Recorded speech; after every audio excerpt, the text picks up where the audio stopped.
Praise the lord. ఈ రోజు దేవుని వాక్యం ఆదికాండము 39వ అధ్యాయం. యోసేపును ఐగుప్తునకు తీసుకొని వచ్చినప్పుడు ఫరో యొక్క ఉద్యోగస్తుడును రాజ సంరక్షక సేనాధిపతియునైన పోతీఫరను ఒక ఐగుప్తియుడు అక్కడికి అతని తీసుకొని వచ్చిన ఇష్మాయిలీల యొద్ద అతన్ని కొనెను. అతన్ని అంటే ఎవరినండి? యోసేపుని కొన్నాడు కదా. ఆ విషయం మనందరికీ తెలుసు స్టోరీ. తర్వాత యెహోవా యోసేపునకు తోడైయుండెను గనుక అతడు వర్ధిల్లుచు తన యజమానుడకు ఆ ఐగుప్తుని ఇంట నుండెను. ఎవరు తోడుగా ఉన్నారండి యోసేపుకి? వాళ్ళ నాన్నగారు తోడుగా ఉన్నారా, యాకోబు గారు? లేకపోతే వాళ్ళ 10 మంది అన్నలు తోడుగా ఉన్నారా? వాళ్ళ తమ్ముడు తోడుగా ఉన్నాడా? పెద్దమ్మలు తోడుగా ఉన్నారా? ఇంకా దాసదాసి జనం చాలా మంది ఉన్నారు. వాళ్ళెవరన్నా తోడుగా ఉన్నారా? ఎవ్వరు లేరు కదా. ఎందుకంటే ఎక్కడో కనాన్లో ఉన్నారు వాళ్ళ ఫ్యామిలీ మెంబర్స్ అందరు. కానీ యోసేపు ఎక్కడున్నాడు? ఐగుప్తికి అమ్మ వేయబడ్డాడని మనందరికీ తెలుసు. కానీ ఎవరు తోడుగా ఉన్నారు? ఎక్కడున్నా సరే, ఈ భూమి మీద మనం ఎక్కడికి వెళ్ళినా, ఏం చేస్తున్నా సరే, ఏ అగాధంలోకి వెళ్ళిపోయినా, గాఢాంధకారంలోకి వెళ్ళిపోయినా, మన చుట్టూ అనేక మంది శత్రువులున్నా, మనల్ని ద్వేషిస్తున్నా కూడా మనల్ని ప్రేమించే ఒకే ఒక్క తండ్రి ఉన్నాడండి.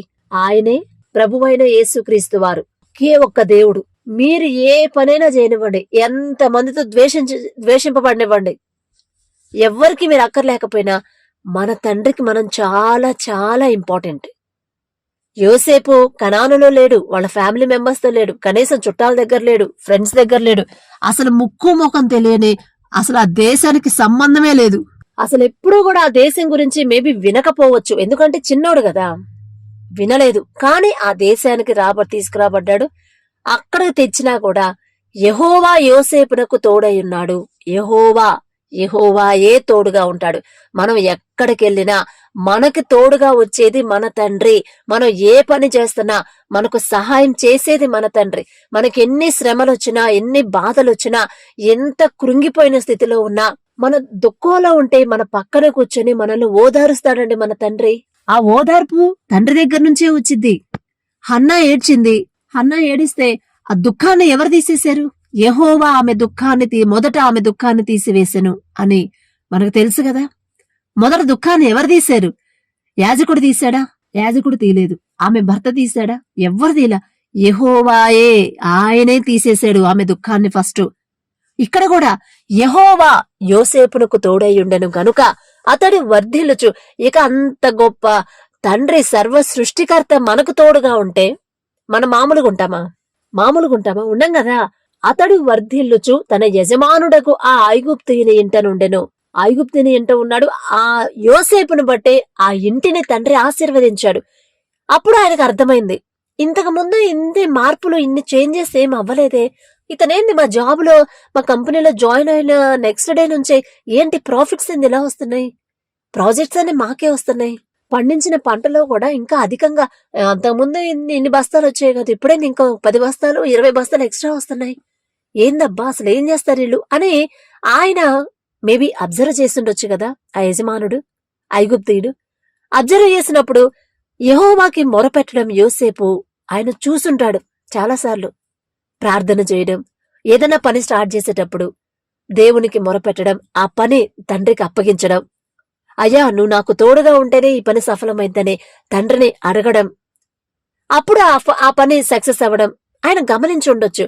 అప్పుడు ఆయనకు అర్థమైంది, ఈ పిల్లోడు చిన్న వయసు, ఈ పిల్లోడు ఒక్కడి వల్ల ఇల్లంతా అతనికి అప్పగించాను, కానీ ఒక్కడి వల్ల సాధ్యం కాదు కదా.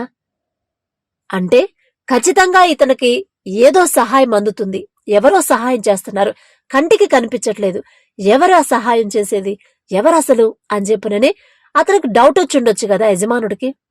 అప్పుడు చూసిండొచ్చు, యోసేపు ఇంటికెళ్ళినా కూడా ఆయన రూమ్ లో ఉన్నప్పుడు గాని అబ్జర్వ్ చేసిండొచ్చు, అసలు ఏంటి, ఎందుకు ఇంత ఆశీర్వాదం, ఇంత డెవలప్ ఎందుకు అవుతుందంటే అప్పుడు యెహోవాకి ప్రార్థన చేయడం ఆయన చూసుంటాడు.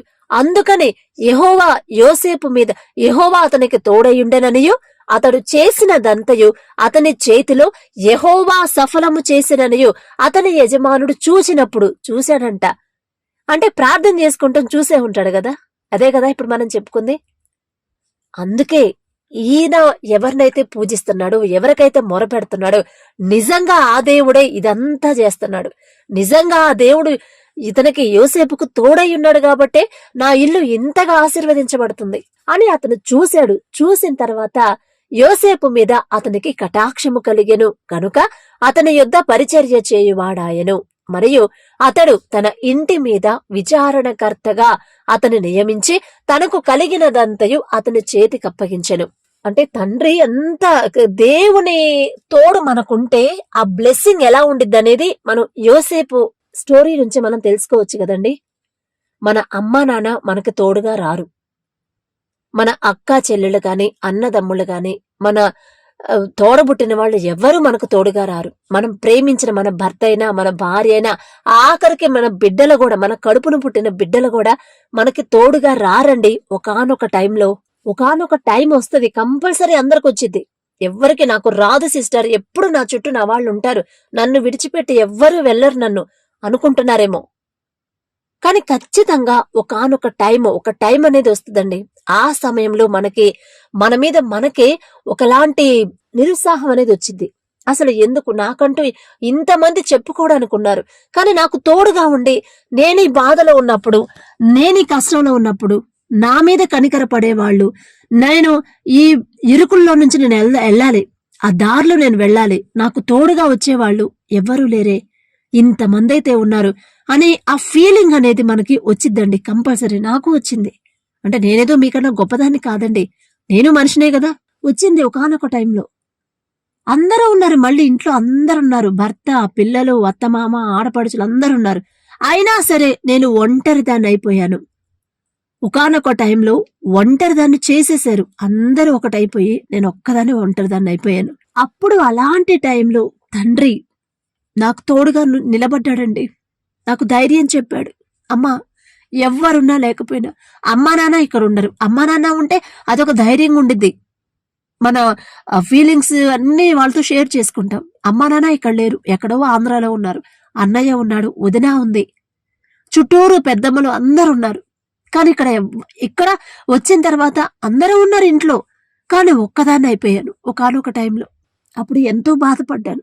ఇంకా నాకు ఎవరూ లేరు, నా బాధ చెప్పుకోవడానికి కూడా ఎవరు లేరు, నాకంటూ నాతో మాట్లాడే వాళ్ళు కూడా ఎవరు లేరు. ఆఖరికి నేనెవరినైతే నమ్మొచ్చానో తను కూడా నన్ను దూరం పెట్టేశాడు ఒకానొక టైంలో అని నేను చాలా బాధపడ్డాను. ఆ టైంలో తండ్రి, అమ్మ నేనున్నాను, నువ్వెందుకు బాధపడుతున్నావు, నువ్వెందుకు మనుషుల ప్రేమ కోసం, మనుషుల వాళ్ళ తోడు కోసం నువ్వెందుకు చూస్తున్నావు. ఆనాడు యోసేపు అన్నులతో అమ్మివేయబడ్డాడు, ఊరుగాని ఊరికెళ్ళాడు. అక్కడ ఎవ్వరూ తెలియదు యోసేపుకి. యోసేపు చిన్నవాడు, పోనీ అంత మెలిగే అంత తెలివి కూడా లేదు, ఎందుకంటే చిన్నవాడు కాబట్టి, చిన్న వయసు. అయినా సరే యోసేపుకు నేను తోడై ఉండి అతన్ని బట్టి అతనికి ఎవరైతే హెల్ప్ చేస్తున్నారో వాళ్ళని ఆశీర్వదించాను, అతనికి ఎవరైతే షెల్టర్ ఇచ్చారో వాళ్ళని ఆశీర్వదించాను. నేను తోడుగా ఉండబట్టే యోసేపు ఆ పరిస్థితిలో ఆ స్థితికి వర్ధిల్లాడు. అలా యోసేపుకు తోడై ఉన్న నేను నీకు తోడై ఉండనా అని తండ్రి ఎంత చక్కటి ధైర్యం ఇచ్చాడనండి. మనం వాక్యం చదువుతున్నాం, కానీ వాక్యం ద్వారా తండ్రి మనతో ఎలా మాట్లాడుతున్నాడు, ఎటువంటి పరిస్థితుల్లో ఏ మాటలు మాట్లాడుతున్నాడు అనేది మనం గ్రహించలేకపోతున్నాం. ఒకానొక టైంలో ఇదే ఫీలింగ్ లో ఉన్నానంటే నేను చాలా వేదన పడ్డాను, చాలా బాధపడ్డాను. ఇంకా నాకు ఎవరు లేరు, అందరూ ఉన్నారు చుట్టూ, కానీ నేను ఒంటరిదాన్నే. అందరితో తృణీకరించబడినప్పుడు మనం ఒంటరిగానే మిగిలిపోతాం కదండి. చుట్టూ 100 మంది ఉన్నా కూడా అదే ఫీలింగ్ నాకు వచ్చినప్పుడు తండ్రి నాకు ధైర్యం ఇచ్చాడు. అమ్మా నేనున్నాను, నువ్వెందుకు తల్లి అంత దిగులు పడిపోతున్నావు, వాళ్ళెవ్వరూ మాట్లాడటం లేదని, వాళ్ళందరూ నిన్ను పక్కన పెట్టేస్తున్నారని, దూరం పెడుతున్నారని ఎందుకు నువ్వు బాధపడుతున్నావు, నేను లేనా, నేనున్నాను కదమ్మా, ఎప్పుడు నిన్ను ప్రేమించే నేనున్నాను. నేను కోపపడే దేవుణ్ణా, నీ మీద నేను కోపడతానా, నువ్వు బాధలో ఉంటే నేను నవ్వుతానా, నువ్వు ఏడుస్తా ఉంటే నేను ఎగతాళి చేస్తానా, చెయ్యను కదమ్మా.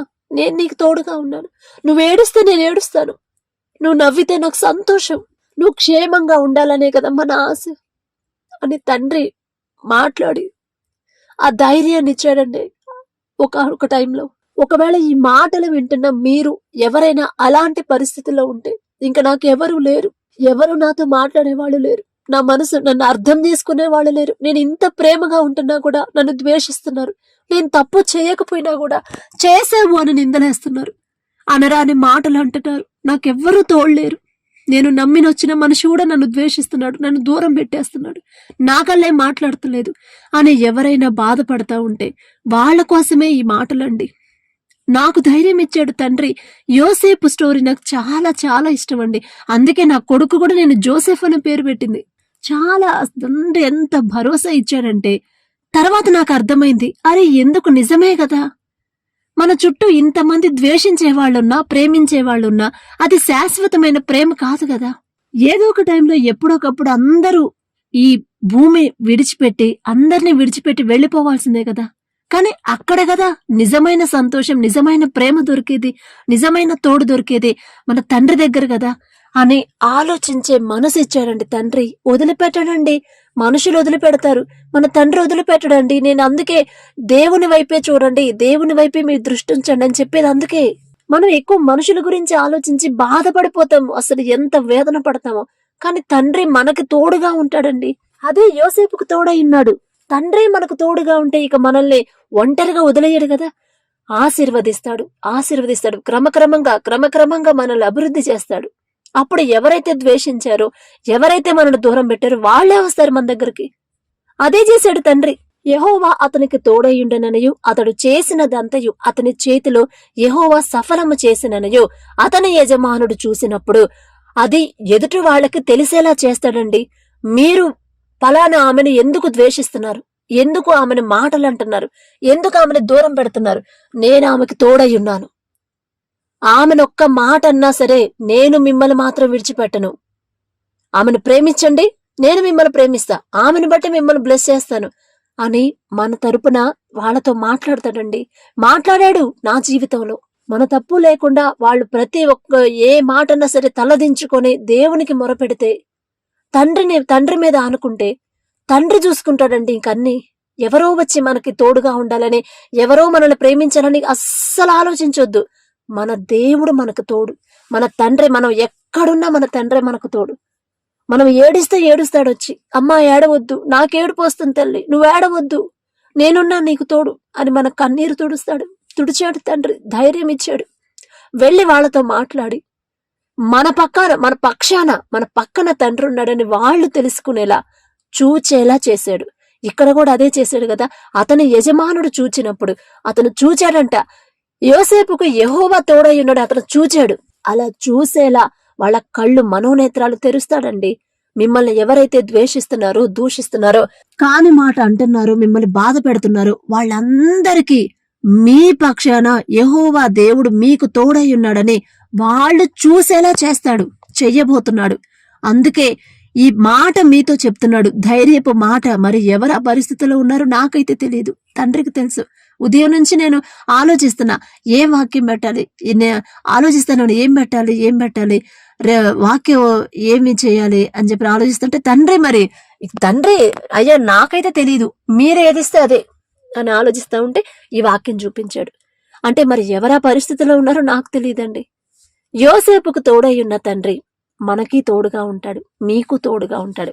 అప్పుడు ఆ యజమానుడు తెలుసుకున్నాడు, చూశాడు, యెహోవా యోసేపుకు తోడై ఉన్నాడు, చూశాడు. కాబట్టే యోసేపు మీద అతనికి కటాక్షము కలిగెను. ఆ కటాక్షం కలిగే మనసు ఎవరిచ్చారంటే యెహోవాయే ఇచ్చాడు. కటాక్షం కలిగే మనసు యెహోవా ఇచ్చాడు. మరియు అతడు తన ఇంటి మీద విచారణకర్తగా అతను నియమించి తనకు కలిగినదంతయు యోసేపు చేతికి అప్పగించాడు. ఇక కటాక్షము ఇప్పుడు ఎదుటి వాళ్ళకి మన మీద ద్వేషం కలగాలన్నా, ప్రేమ కలగాలన్నా, కటాక్షం కలగాలన్నా అది దేవుని చిత్తమే. అట్లానే యోసేపు మీద అతని యజమానికి కటాక్షం కలిగేలా తండ్రి యెహోవా దేవుడు చేశాడు. చేసిన తర్వాత ఇక యోసేపుకే అతనికి ఇంటి మీద విచారణకర్తగా అంతా మొత్తం అతని చేతికి అప్పగించేశాడు. అయితే తర్వాత 5వ వచనంలో చూస్తే, అతడు తన ఇంటి మీదను తనకు కలిగినదంతటి మీదను అతని విచారణకర్తగా నియమించిన కాలము మొదలుకొని ఎప్పుడైతే యోసేపుని అపాయింట్ చేశాడో, తన ఇంటి మీద, తనకు కలిగిన ఆస్తిపాస్తుల మీద, అతను కలిగిన బిజినెస్ల మీద, అన్నిటి మీద ఎప్పుడైతే యోసేపును నియమించాడో ఆ రోజు నుంచి, ఇదిగో యోసేపు రేపటి నుంచి నువ్వు డ్యూటీలో జాయిన్, రేపటి నుంచి నువ్వు ఆఫీస్కి వచ్చి, రేపటి నుంచి నువ్వు జాబ్లో జాయిన్ అయిపో అని చెప్పుంటాడు కదా. ఎప్పుడైతే యోసేపు ఆ జాబ్ లో ఎంటర్ అయ్యాడో ఆ రోజు మొదలుకొని, నియమించిన కాలము మొదలుకొని ఆ రోజు నుంచి యెహోవా యోసేపు నిమిత్తము ఆ ఐగుప్తీయుని ఇంటిని ఆశీర్వదించెను. ఎవరి నిమిత్తము? ఎవరు ఆశీర్వదించారు? యోసేపు నిమిత్తము యెహోవా ఆశీర్వదించాలన్నా తండ్రి. మన మీద ఒకరికి కనికరం కలగాలన్నా తండ్రే, మన మీద జాలి కలగాలన్నా తండ్రే, ప్రేమ కలగాలన్నా తండ్రే, ద్వేషం కలగాలన్నా తండ్రే. ద్వేషం కలిగేలా చేశాడు. ఎవరికి అలా చేశాడు? ఇశ్రాయేలీలకు కదా. ఇశ్రాయేలీలు దేవుని మీద ఆధారపడకుండా దేవునికి వ్యతిరేకంగా చేసినప్పుడు యెహోవా దేవుడు ఏం చేశాడు? వాళ్ళ మీదకి శత్రువులు దండెత్తోచేలా చేశాడు. అంటే శత్రువులకి ఆ పవర్ ఇచ్చాడు. ద్వేషించాలన్నా, ద్వేషం ఒకరికి ఇవ్వాలన్నా, మన మీద ఒకరికి ప్రేమ కలిగించాలన్నా, దయ కలిగించాలన్నా, కటాక్షం కలిగించాలన్నా అది దేవుని మీదే, తండ్రే చేసేది ఇదంతా. అందుకనే నేను దేవుని వైపే చూడండి, దేవుని వైపే చూడండి అని చెప్పేది మీకు. అందుకే నేనంత గుచ్చి చెప్పేది. యోసేపు నిమిత్తము మన ప్రవర్తన, మన పద్ధతి, మన మాట తీరు, మన తగ్గింపు జీవితాన్ని బట్టే యెహోవా మన పక్షాన ఉంటాడు. అప్పుడు మన మీద ఎదుటి వాళ్ళకి కటాక్షం కలిగిస్తాడు, ఎదుటి వాళ్ళకి ప్రేమ కలిగిస్తాడు, ఎదుటి వాళ్ళకి మన మీద జాలి కలిగిస్తాడు, దయ కలిగిస్తాడు. ఫస్ట్ మనం తండ్రికి లోబడాలి, దేవుని మీదే ఆధారపడాలి, తండ్రి వైపే చూడాలి, పాపము జోలికి పోకూడదు. యోసేపు ఎంత చక్కగా అసలు పాపాన్ని అసహించు పరిగెత్తాడంట. అసలు ఎంత జాగ్రత్తగా పెరిగాడు. అందుకని యోసేపు జీవించిన జీవితాన్ని బట్టి, తగ్గింపు జీవితాన్ని బట్టి, ఎదుటి వాళ్ళ మీద ప్రేమ చూపించేదాన్ని బట్టి, ఆ మనస్తత్వాన్ని బట్టి యెహోవా అంత గొప్ప సర్వ సృష్టికర్త యెహోవా యోసేపుకు తోడయ్యుండి యోసేపు నిమిత్తము ఆ ఐగుప్తీని ఇంటిని ఆశీర్వదించెను. మన ఇల్లు ఆశీర్వదించబడాలన్నా, మనం చేసే ఉద్యోగం, ఆ కంపెనీ ఆశీర్వదించబడాలన్నా, మనం చదివే స్కూలు ఆశీర్వదించబడాలన్నా, మనం చేసే ప్రతి పని ఆశీర్వదించబడాలంటే మనం దేవునికి ఇష్టలుగా ఉండాలి. తండ్రి మనల్ని ప్రేమించేలా మనం ప్రవర్తించాలి. ఆయన మన మీద జాలి పడేలా మనం నడుచుకోవాలి. మన మాట కూడా తండ్రికి లోబడేలా మన మాట ఉండాలి, మనుషులకి, దేవునికి. ఎందుకంటే మనం మనుషులతో ప్రవర్తించిన తీరుని బట్టే తండ్రి చూస్తారు కదా మన మనసు. మనం మనుషులతో ప్రవర్తించే తీరుని బట్టే, మన మనస్తత్వాన్ని బట్టే తండ్రి మనకి సహాయం చేస్తాడు. యోసేపు ఎంత చక్కగా ఉన్నాడు.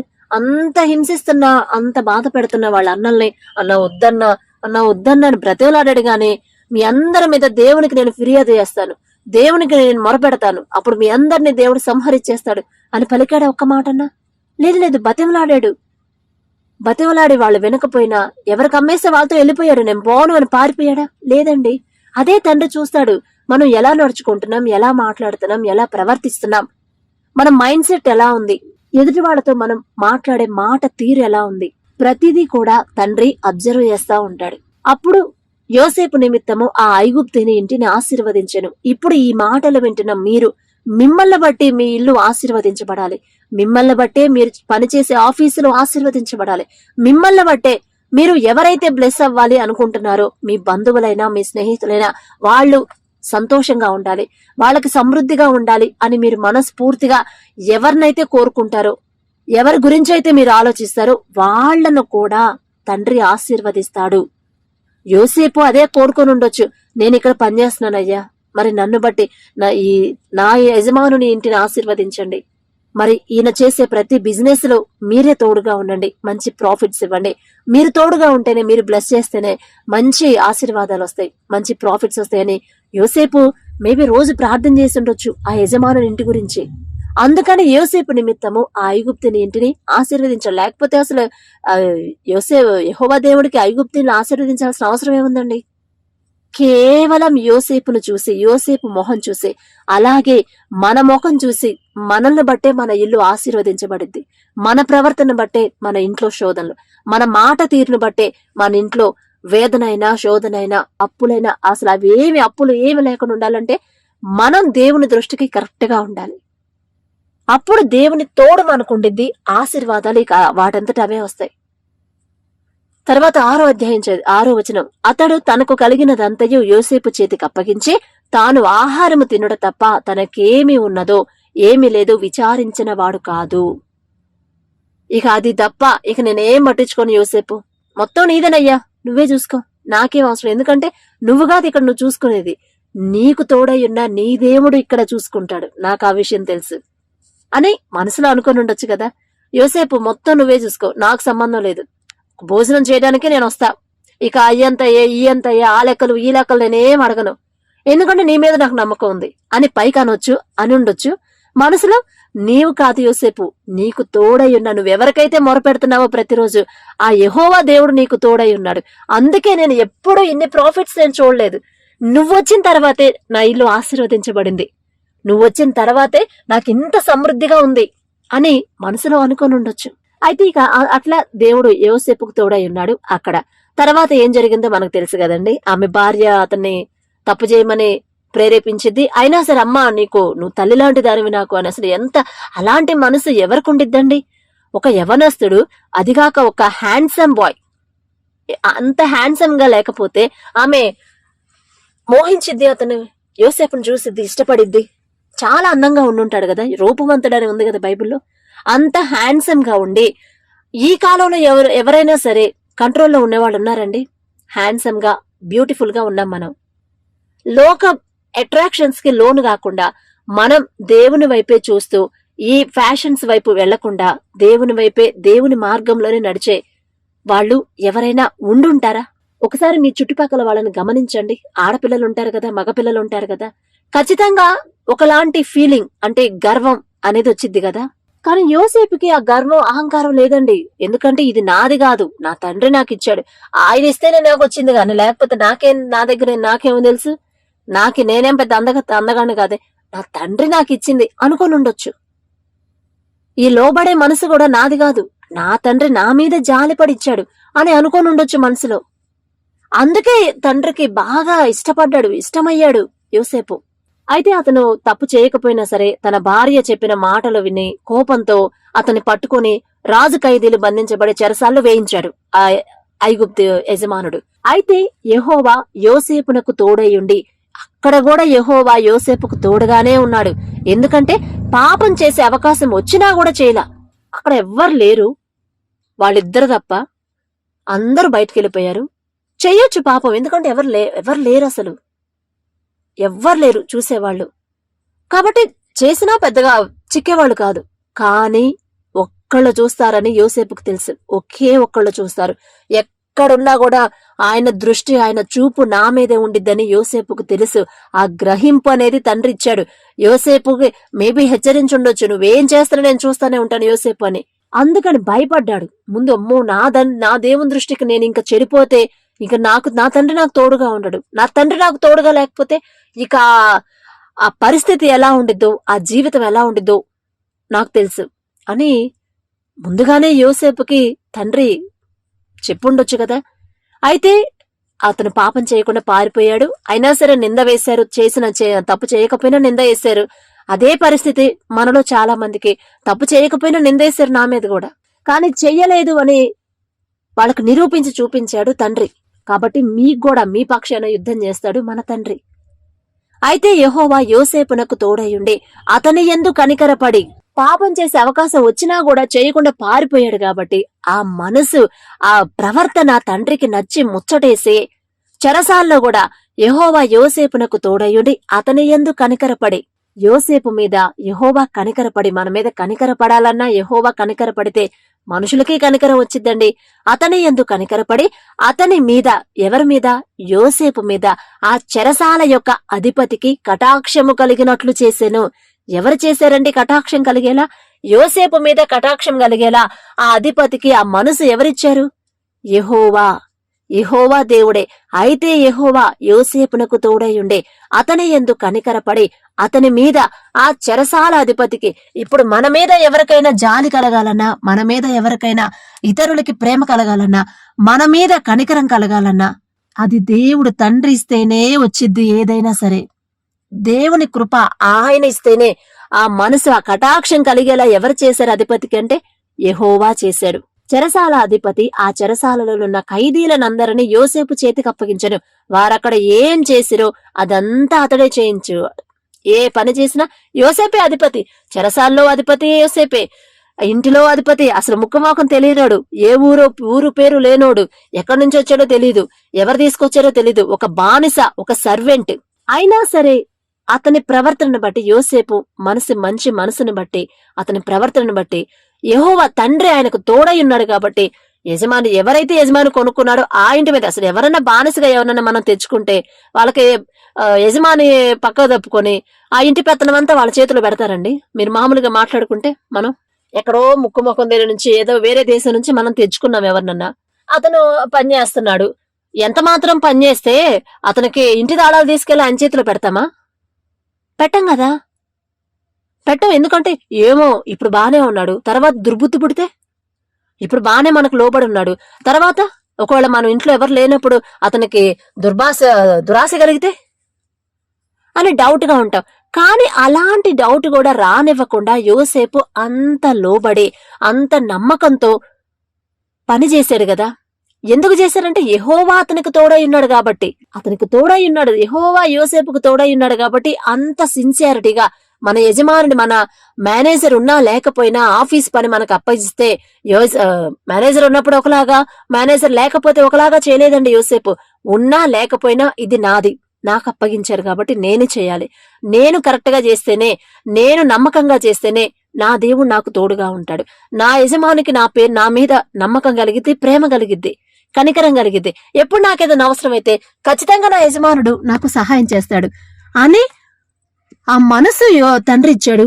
అలాగే తండ్రి యోసేపును బట్టి ఆ చెరసాల ఆ అధిపతిని ఆశీర్వదించాడు, ఆ ఇంటిని ఆశీర్వదించాడు. తర్వాత 23వ అధ్యాయంలో యెహోవా అతనికి తోడయ్యుండెను గనుక, ఎవరు తోడుగా ఉన్నారు ఇక్కడ? యెహోవా అతనికి, ఎవరికి? యోసేపుకు తోడయ్యున్నాడు గనుక ఆ చెరసాల అధిపతి అతని చేతికి అప్పగింపబడిన దేని గూర్చి విచారణ చేయకుండెను. ఇక తర్వాత మనకు చెకింగ్ వస్తారు, ఆడిట్ ఉంది రేపు, ఆ చెకింగ్ వస్తున్నారు, ఆఫీస్ కి విజిట్ చేయడానికి వస్తున్నారని మన ఆఫీసులో వింటా ఉంటాం కదా. స్కూల్స్ లో గాని ఇన్విజిలేషన్ కి వస్తారు, కొంతమంది చెకింగ్ వస్తారు. ఆ చెకింగ్ కూడా చేయలేదంట ఆ యజమాని, ఆ జైలు అధికారి. ఎందుకంటే యోసేపును చూస్తా ఉన్నాడు. మేబీ ఓహో ఇతను ప్రార్థన చేస్తున్నాడు, రోజు యెహోవాకి మొరపెడుతున్నాడు కాబట్టి ఈ జైల్లో ఏ ప్రాబ్లమ్స్ లేవు నాకు, మళ్ళీ అతన్ని నేను స్పెషల్ గా చాటుగా ఉండి అబ్జర్వ్ చేయాల్సిన అవసరం కూడా లేదు. ఎందుకంటే అతని నమ్మకం నాకు తెలుసు, అతని పని నాకు తెలుసు, ఎంత కరెక్ట్ గా ఉంటాడో ప్రతి పనిలో నాకు తెలుసు. ఎందుకంటే అతని దేవుడు అతనికి తోడై ఉన్నాడని అతనికి కూడా అర్థమైపోయిందండి. అధిపతి యోసేపు చేతికి అప్పగింపబడిన దేని గూర్చి విచారణ చేయకయుండెను. ఇక మళ్ళీ అబ్జర్వేషన్ చేయడం గాని, విజిట్ చేయడం గాని, మళ్ళీ ఏంటి యోసేపు ఎలా ఉంది, వాళ్ళు ఎలా చేస్తున్నారు, మరి నువ్వెలా ఉంటున్నావు వాళ్ళతో, అది గాని ఏం మాట్లాడలేదంట. ఎందుకంటే యోసేపుకి యెహోవా దేవుడు తోడై ఉన్నాడని ఆయనకు కూడా అర్థమయ్యేలా చేశాడు తండ్రి. అతడు చేయునది యావత్తు యెహోవా సఫలమగునట్లు చేసెను. ఏ పని చేసినా యోసేపుకి యెహోవా తోడై ఉండెను. వాళ్ళ నాన్న తోడుగా లేడు, వాళ్ళ అన్నలు తోడుగా లేరు, తమ్ముడు తోడుగా లేడు, వాళ్ళ పెద్దమ్మ, వాళ్ళ దాస జనాంగం ఎవ్వరు తోడుగా లేరండి. యెహోవా అతనికి తోడై ఉండెను. మీకుగైనా నాకైనా మన తండ్రి తోడుగా ఉంటేనే మనం సంతోషంగా ఉంటాం, మనం ఆశీర్వాదకరంగా ఉంటాం ఒకళ్ళకి. నిజంగా నాకు కూడా నా విషయంలో కూడా తండ్రి చాలా, ఇంటికి వెళ్ళానంటే, అమ్మ వాళ్ళ దగ్గరికి వెళ్ళానంటే అందరూ పలకరిస్తారండి. ఎక్కడెక్కడో చివర లైన్ లో ఉన్న వాళ్ళు, ఐదో బజార్లో అంటారు, ఆ చివర ఉన్న వాళ్ళు కూడా వస్తారు. అమ్మా ఎప్పుడొచ్చావమ్మా, బాగున్నావా, ఉంటావా తల్లి, 4 రోజులు ఉంటావా, ఓకేనమ్మా, ఎలా ఉంది అక్కడ అబ్బాయి, అంత బాగా చూసుకుని, అసలు ఎంత ప్రేమగా అడుగుతారునండి. ఇక అంతకన్నా మనకేం కావాలి? ఎందుకంటే మన ప్రవర్తన, మనం మాట్లాడే మాట తీరు, మన ప్రవర్తన, వాళ్ళతో మాట్లాడే ప్రేమగా మాట్లాడుతున్నావా, బాగున్నాను ఆంటీ, అందరూ బాగానే ఉన్నారు, సరే అన్నావు అనుకో, ఇంకోసారి వస్తారా వాళ్ళు? రారు కదా. తగ్గింపు జీవితం అంటే అదే కదా. మనం ఎదుటి వాళ్ళకి మనం లోబడితే, మనం వాళ్ళతో ప్రేమగా మాట్లాడితే వాళ్ళు కూడా మనల్ని అంతే ప్రేమగా మాట్లాడతారని తండ్రి నాకు అలవాటు చేశాడు చిన్నప్పటి నుంచి. నేనేదో గొప్పదాన్ని కాదండి, మీ అంత భక్తి పర్రాలు కూడా కాదు. తండ్రి జాలి, కనికరం, మరి ఎందుకనో తండ్రికి నా మీద ఏ పరిస్థితిలో కూడా చెయ్యి వదిలిపెట్టలేదండి. మనుషుల దయందును దేవుని దయందును వర్ధిల్లుచుండెను. అదే రీతిగా అలానే పెంచాడండి తండ్రి. ఎవరైనా సరే, ఎవరైనా బంధువుల్లో అయినా, తెలిసిన వాళ్ళైనా, టీచర్లైనా, లెక్చరర్స్ అయినా, ఆఫీసులో అయినా, పలానా ఆమె అంటే ఒక రెస్పెక్ట్, పలానా ఆమె అంటే ఒక ప్రేమ. ఇప్పుడు కూడా ఎవరికైనా ఫోన్ చేస్తే ఎంత ప్రేమగా మాట్లాడతారు. ఎందుకంటే మనం చేసే పని, మన ప్రవర్తన వాళ్ళకు గుర్తుండిపోయింది కదా. ఇంకా స్కూల్లో మానేసినప్పుడైతే స్కూల్ అయిపోయిన తర్వాత మనల్ని చూసి మన జూనియర్స్ కి చెప్తా ఉంటారు కదా, పలానా ఆ బ్యాచ్ లో పలానా సంవత్సరం బ్యాచ్ లో ఒక అమ్మాయి ఉండేది, అసలు ఎంత సైలెంట్ గా ఉండిద్దో, అన్నిట్లో మంచిగా పార్టిసిపేట్ చేసిద్ది, మళ్ళీ సైలెంట్ గా ఉండిద్ది, ఒకళ్ళు జోలికి వెళ్ళదు అని ఇప్పుడు కూడా చెప్తారంట. ఇక తండ్రి అంత గొప్ప బ్లెస్సింగ్ ఇచ్చాడండి. ఇక అంతకన్నా మనకేం కావాలండి? మనం ఉన్నా లేకపోయినా మన గురించి ప్రేమగా పాజిటివ్ గా మాట్లాడుకోవాలి అవతల వాళ్ళు. అలా మన ప్రవర్తన ఉండాలి. అది మనంతట మన వల్ల కాకపోతే తండ్రి సహాయం అడగాలి. మనకి మనసులో గనక ఆశ ఉంటే నేను అలా ఉండాలి, నేను అలా ప్రవర్తించాలి, నేను తగ్గింపు జీవితంతో నడుచుకోవాలి అని మనం అనుకుంటే చాలండి, ఇక వెంటనే తండ్రి సహాయం చేస్తాడు. మనకి దుడుకు ఒక గర్వంగా మాట్లాడుతూ అహంకారంగా చూడడం చూపులు అలాంటివి ఉన్నాయి కూడా తండ్రి తీసేస్తాడు, ఒక్కొక్కటి మాన్పించేస్తాడు. అప్పుడు ఎదుటి వాళ్ళు అడుగుతారు, అరే అప్పుడు అలా ఉండేవాడురా, భలే టెక్కుగా బైక్ చూస్తే నడిచేవాడివి, ఇప్పుడైనా అసలు ఎంత సైలెంట్ అయిపోయాడు అని వాళ్లే ఆశ్చర్యపోతారండి. అలా తండ్రి మీకు నాకు తోడై ఉన్నాడు, ఇప్పుడు కూడా తోడుగానే ఉన్నాడు. ఎందుకంటే నమ్మకం నాకు ఉందండి, ఆ భరోసా తండ్రి నాకు ఇచ్చాడు.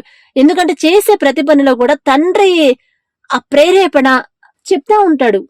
అమ్మా ఇదిగో ఇలా మాట్లాడుతున్నావు కదా, ఏదైనా గబక్కన కోపంగా మాట్లాడిన పిల్లలనైనా సరే, బయట పిల్లల్ని ఎందుకు వచ్చారు మీరు, వెళ్ళండి బయటికి, అలా కూడా అననండి, అననివ్వడు తండ్రి. అమ్మా నీ పిల్లలు ఎంతో వాళ్ళు అంతే కదా, తప్పు కదా అలా చెప్పొచ్చు, వెంటనే గద్దెంపు వచ్చేసిద్ది. అమ్మా బయటికి వెళ్ళి ఆడుకోండి, అమ్మ పిల్లల్ని పంపిస్తాను మీరు బయటికి వెళ్ళి ఆడుకోండి, అంతే పొలైట్ గా చెప్పడం అలవాటు చేశాడు తండ్రి. నా గొప్పతనం కాదండి, మనం మనసులో ఆశ కలిగి ఉంటే సాత్వికమైన మనసు నాకు ఇవ్వయ్యా అని చిన్నప్పటి నుంచి అదే అడిగేదాన్ని, అదే ఇచ్చాడు. అందుకే ఏ తప్పు చేయకపోయినా అందరూ నిందిస్తున్నా, అందరితో ప్రేమగా ఉన్నా, అయినా సరే మాటలు అంటున్నా కూడా ఏడవడం తప్ప తిరిగి మాట అంటాం అలవాటు చేయలేదు. ఎప్పుడన్నా ఒకవేళ మాట గబక్కన ఆపుకోలేక అన్నా కూడా మళ్ళీ గద్దింపు వచ్చేసిద్ది, తప్పు కదా అట్లా మాట్లాడొచ్చా అనేది వెంటనే రియలైజ్ అయిపోయి కన్నీటితో సారీ అడిగే మనసు తండ్రి ఇస్తాడు. యోసేపుకు ఎవరు తోడై ఉన్నాడు? మనకి నాకు ఎవరు తోడుగా ఉంటారు? మనం ఏ పరిస్థితిలో ఉన్నా, రోడ్డు మీద ఒక్కళ్లే ఉన్నా, గాఢాంధకారంలో ఉన్నా, చుట్టూ మనం 100 మంది ఉండి కూడా అందరితో ద్వేషించబడ్డా కూడా, మనల్ని ఇంట్లో వాళ్ళందరూ మాటలు అంటున్నా, మాటలతో బాధ పెడుతున్నా, సూదుల్లా గుచ్చుతున్నా కూడా, కాలేజీలో ఫ్రెండ్స్ అందరూ మనల్ని దూరం పెట్టినా, ఆఫీసులో కొలీగ్స్ అందరూ మనల్ని దూరం పెట్టినా, మనల్ని ఎగతాళిగా చూసి మాట్లాడినా, నవ్వుకున్నా కూడా మన పక్కన ఎప్పుడు తోడుగా ఉండేది మన తండ్రి, మన యేసయ్య మాత్రమే మనకు తోడు. ఎవ్వరు మీకు తోడుండరు. అది మీ అమ్మా నాన్న అయినా, అక్క చెల్లెళ్ళైనా, తోడబుట్టినోళ్ళైనా, స్నేహితులైనా ఎవ్వరుండరండి. గుర్తుపెట్టుకోండి ఈ మాట. పదే పదే ఎందుకు చెప్తున్నానంటే, ఎవరో మొత్తానికి ఆ పరిస్థితిలో ఉన్నారు, బాధపడుతున్నారు కాబట్టే తండ్రి మాట పంపిస్తున్నాడు, ధైర్యం. నేనున్నానమ్మా, మీరెందుకు బాధపడుతున్నారు? యోసేపుకు ఆ రోజు ఊరు పరదేశిగా ఉన్నాడు, అయినా సరే అతన్ని బట్టి అతని కుటుంబాన్ని ఆశీర్వదించాను, ఆ యజమానుని ఇంటిని ఆశీర్వదించా, ఆ దేశాన్నే ఆశీర్వదించాను. ఎందుకంటే యోసేపు నాకు లోబడ్డాడు, నా గురించే ఆలోచిస్తున్నాడు, నా వైపే చూస్తున్నాడు, మనుషుల వైపు చూడలేదు కాబట్టే నేను అతనికి తోడుగా ఉన్నా అని తండ్రి యోసేపుకే కాదండి, దానియేలుకు తోడుగా ఉన్నాడు, దావీదుకి తోడుగా ఉన్నాడు. ఇంకా చాలా మంది బైబిల్లో మనం భక్తి పరులను చూస్తే ప్రతి ఒక్కరి జీవితంలో యెహోవా వాళ్లకు తోడై ఉండెను, యెహోవా ఇశ్రాయేలులకు తోడై ఉండెను, యెహోవా ఫలానా అతనికి తోడై ఉండెను అని దేవుడే మనకు తోడు. దేవుడే మన మీద ఎదుటి వాళ్ళకి జాలి కలగాలన్నా తండ్రే ఇవ్వాలి. ఒకళ్ళకి మన మీద ప్రేమ కలగాలన్నా, ద్వేషం మన ప్రవర్తన నచ్చకపోతే ద్వేషిస్తారు వాళ్ళు, ఆ ద్వేషం తండ్రే ఇస్తాడు. ఇశ్రాయేలులకు చెప్తాడు, మీరు గనక నాకు లోబడకపోతే మీ శత్రువులను నేను లేపుతా, మీ మీదకి వచ్చే మనసు వాళ్ళకిస్తాను, మీ మీద తిరుగుబాటు చేసే మనసు వాళ్ళకిస్తా అని ఖచ్చితంగా చెప్తాడు. మనం దేవునికి లోబడాలి. మన చూపు, మన దృష్టి, మన మనసు, మన మైండ్ అంతా దేవుని మీదే ఉండాలి ఎప్పుడు. ఫోన్లు కాదు, మనుషులు కాదు. మన తోడబుట్టిన వాళ్ళు, మన కడుపును పుట్టిన పిల్లలు కూడా మనకు తోడుగా ఉండరు. ఒకానొక టైం వచ్చింది, అప్పుడు కూడా మనకు తోడుగా ఉండేది, మన పక్కన ఉండేది, మనల్ని అంటి పెట్టుకుని మనకు ధైర్యం చెప్పేది, మన కన్నీరు తుడిచేది ఒకే ఒక్కళ్ళు, అదే మన యేసు ప్రభువారు. కాబట్టి ప్రతి ఒక్కరూ అటువైపే, ఆయన వైపే చూడాలి. ఆయనలో ఉంటేనే మనకి బ్లెస్సింగ్స్ అనేవి వస్తాయి. కాబట్టి ఒక చిన్న ప్రార్థన చేసుకుందాం. కృపగల దేవా మీకు స్తోత్రం, రాజాది రాజా మీకు స్తోత్రం, దేవాతి దేవా మీకు స్తోత్రం నా తండ్రి. మరి వాక్యం ద్వారా ప్రభా మీరు మమ్మల్ని ధైర్యపరిచినందుకు మేమెంత, మా భక్తి ఎంత తండ్రి, మేమెలాంటి వాళ్ళమో మాకు తెలుసు, మీకు తెలుసు. అయినా సరే మా మీద జాలిపడి, మా మీద కనికరపడి ప్రభా మరి ఈ ధైర్యపు మాటలు మాకు పంపించిన దేవా మీకే స్తోత్రం తండ్రి. మరి ఈ మాటలు వింటున్న మీ బిడ్డలు ఎవరు ఏ పరిస్థితుల్లో ఉండి బాధపడుతున్నారు, ఎవరు ధైర్యాన్ని కోల్పోయారు, ఎవరు దుఃఖంలో ఉన్నారు, ఎవరు నేను ఒంటరినైపోయాను, అందరూ నన్ను ద్వేషిస్తున్నారు, నా చుట్టూ ఇంతమంది ఉన్నా కూడా నేను ఒంటరిదాన్ని అని ఎవరు ఫీల్ అవుతున్నారు నాకైతే తెలీదు. మీరు చూస్తున్నారు తండ్రి, ప్రతి ఒక్కరిని మీరు అబ్జర్వ్ చేస్తున్నారు.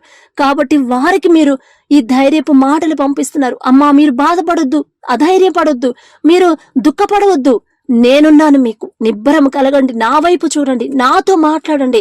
ఆనాడు యోసేపు ఊరుగాని ఊరికెళ్ళాడు, దేశంగాని దేశంకెళ్ళాడు, ఆ మనుషులు ఎవరో కూడా తెలియదు, అయినా సరే బానిసగా అమ్మివేయపడ్డాడు. అయినా సరే నేను వదిలిపెట్టానా, అమ్మా నాన్న వదిలిపెట్టినా, మన తోడబుట్టిన వాళ్ళు వదిలిపెట్టినా, మీకన్న బిడ్డలు మిమ్మల్ని వదిలేసినా, నేను వదిలిపెట్టినమ్మా, నేనున్నాను మీకు అని ఇంత చక్కటి ధైర్యాన్ని ఎవరిస్తారయ్యా మాకు, ఎవరిస్తారయ్యా తండ్రి.